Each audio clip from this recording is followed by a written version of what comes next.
हर हर महादेव। ठाकुर पूजाठू आज मोर mini ब्लॉगटी start कली। मोर देह खराब बोली बिछुणारे आसी बसी रहिली। देखंतु मो झियो मोर केते सेवा करुछि। देह खराब जानी मोर पाख छाड़ुनी।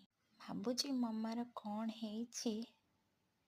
एक कथा भाभी देखंतु से केते मन दुखरे अछि। तापर मेडिसिन जाक सब खाईदेली टिके रिलैक्स लागिबारु आसिली। एपटे देखि तो कैंटीन रो सब सामान आसीथिला ताकु सब सजाड़ी रखिबारे व्यस्त थिली। देखंतु मो झियो केते बदमाश करुछि। तापर खाइकी बाहरिली हॉस्पिटल कारण मो जेजेमार आखि ऑपरेशन हेइथिला देखिबा लागि। देखंतु फेरिबा बाटरे जारका महोत्सव होउथिला देखि भी आसिली।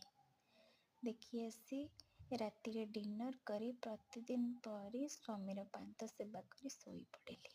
Good night.